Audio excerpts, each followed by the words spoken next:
On continue et nous commençons, bi'idhnillah, un cours important.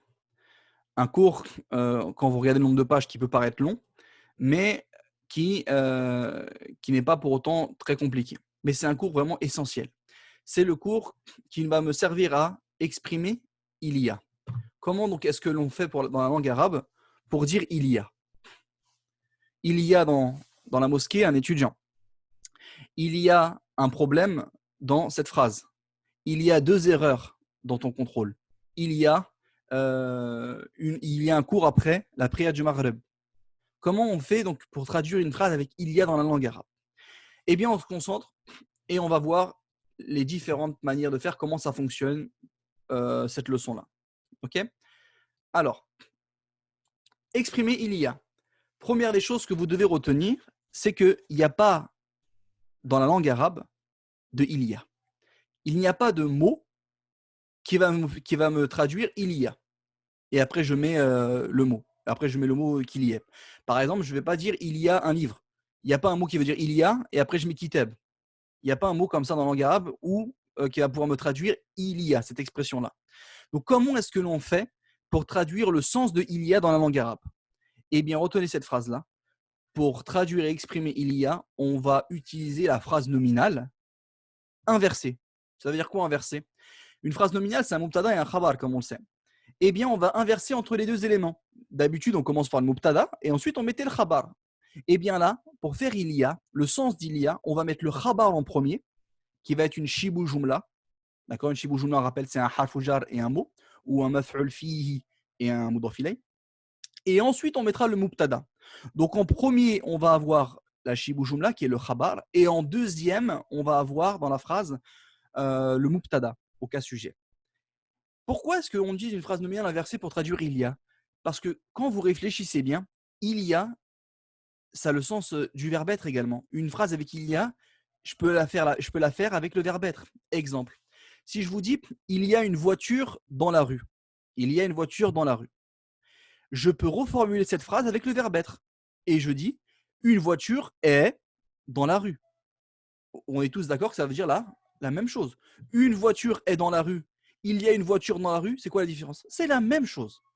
Donc, comme une voiture est dans la rue, c'était une phrase nominale à la base. Qui était le mubtada? Une voiture est dans la rue. C'était qui le mubtada? Une voiture. Dans la rue, c'était le khabar sous forme de shibu jumla. Donc, à la base, c'était sayyaratun fi al-shari'i, dans la rue. Pourquoi est-ce qu'on doit repousser le mubtada? Pourquoi on ne dit pas sayyaratun fi al-shari'i? Car il y a une règle importante dans la langue arabe, et je vais toujours vous demander de la répéter, c'est la suivante.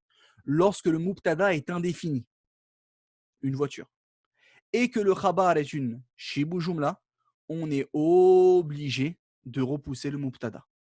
Donc sayyaratun fi shari'i, c'est faux. Sayyaratun fi shari'i, c'est faux. Pourquoi? Parce que le mubtada il est indéfini. Or à la base, comme on avait vu que le mubtada c'est défini. Là, on commence à avoir des cas où le mubtada il est indéfini. Quand le mubtada est indéfini et que le khabar est une shibu jumla, il faut allier ces deux conditions. Alors on est obligé de repousser le mubtada dans la phrase. On commencera donc par la shibu jumla, le khabar, et ensuite on mettra le mubtada indéfini. OK? Et quand vous remarquez, quand on parle et qu'on utilise il y a, la plupart du temps, le mubtada il est indéfini. C'est rare, on dit par exemple, il y a un élève dans la mosquée, il y a 2 élèves dans la mosquée, il y a un cours après le maghreb. C'est rare que l'on dit il y a les 2 élèves dans la mosquée, il y a le cours après le maghreb. C'est rare que le mot soit défini. Mais on va aborder le cas où, quand c'est défini, qu'est-ce que l'on fait? Est-ce qu'on est obligé de le repousser? Non, vous le verrez, on n'est pas obligé de le repousser. Donc, je résume ce que je viens de dire.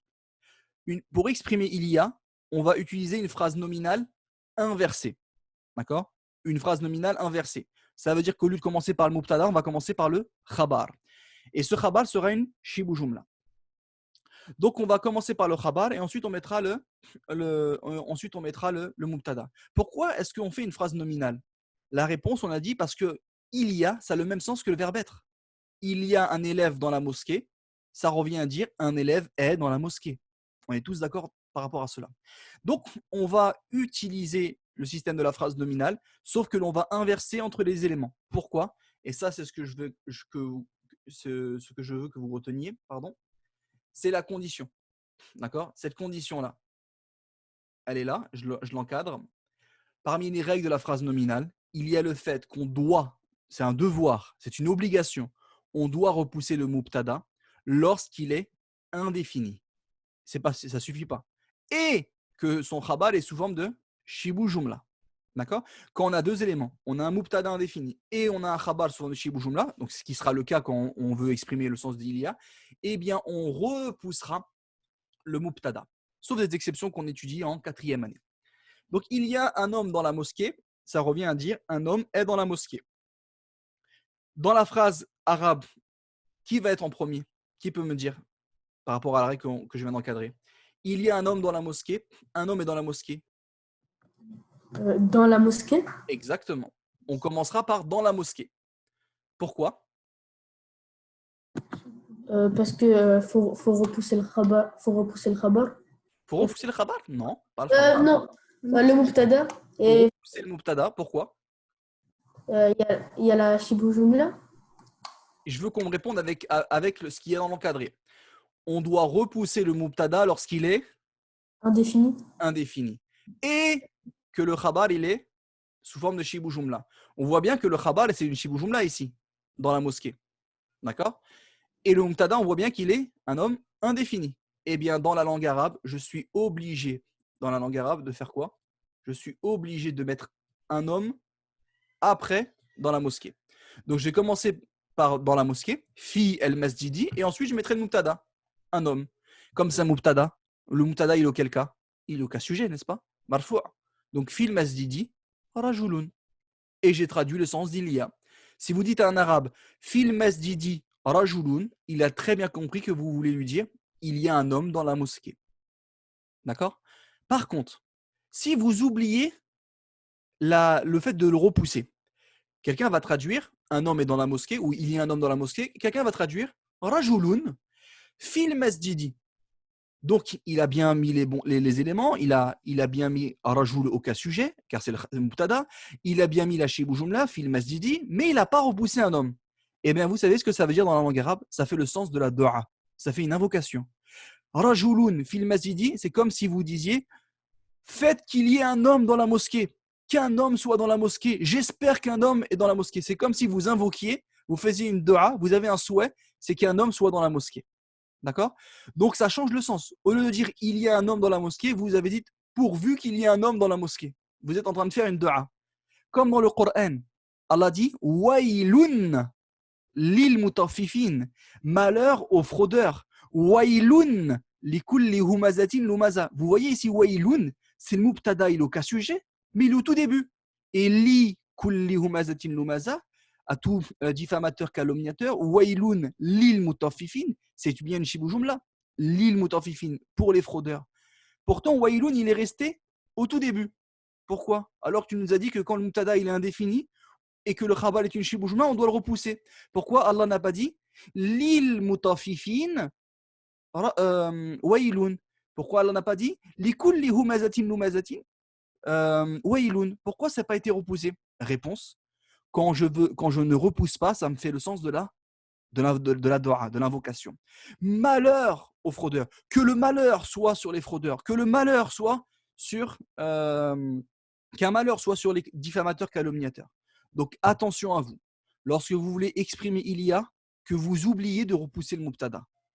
On met la shibu jumla en premier. C'est mon premier réflexe. Quand j'ai il y a, je cherche une shibu jumla. C'est quoi une shibu jumla?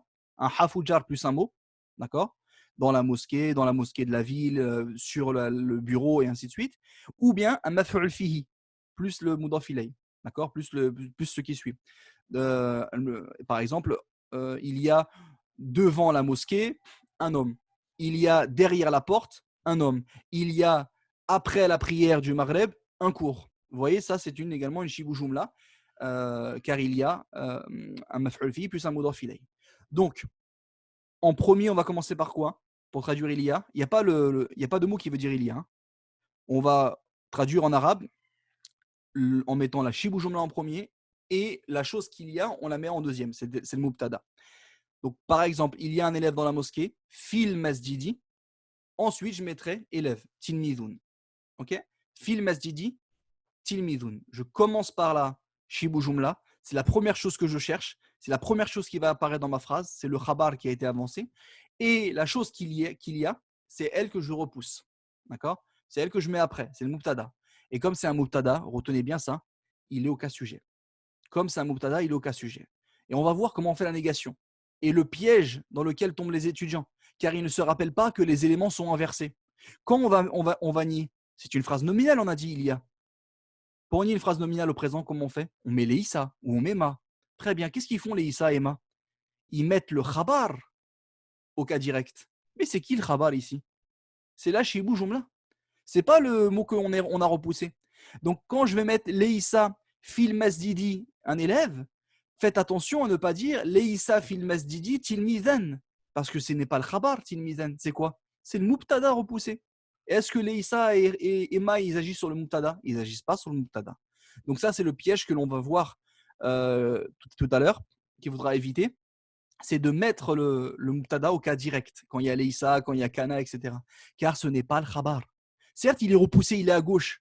Et d'habitude, ce qui est à gauche, quand il y avait Leïssa et Kana, on le mettait au cas direct, parce que c'était le khabar. Mais là, on est dans une phrase nominale inversée. D'accord? Comme c'est inversé, eh bien, le mot qui est le plus à gauche, c'est le mubtada muakhar. C'est le mubtada qui a été repoussé. Et comme vous le savez, depuis le début de l'année, le mubtada, il est au cas sujet. Voilà. Donc, je vous donne un exemple. Il y a un élève dans la mosquée. Il y a un élève dans la mosquée. Je fais la première phrase et ensuite vous ferez les suivantes. Il y a un élève dans la mosquée. Ça donnera quoi? Je cherche en tout premier la Shibu Jumla. Où est la Shibu Jumla? Elle est facile. Dans la mosquée. Je la mets en premier, fil masdidi, et ensuite je mets quoi? Tilmizun. Et ensuite je le mets le mot élève. Pourquoi j'ai mis tilmizun au cas sujet? Parce que c'est le mubtada muakhar. Fil masdidi, c'est mon khabar, la shibu jumla, qui a été avancée. Tilmizun. Ensuite, on met le mot élève, le mubtada. Première question. Pourquoi tilmizun a été repoussé?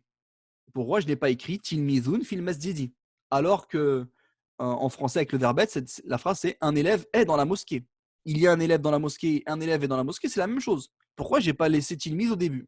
Qui peut me répondre à cette question? Pourquoi c'est pas tilmizun fil masdidi?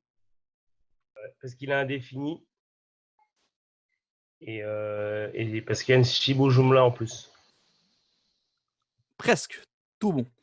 Parce que le mubtada est indéfini et, regardez le et, Et ouais. et que le khabar est sous forme de shibu jumla.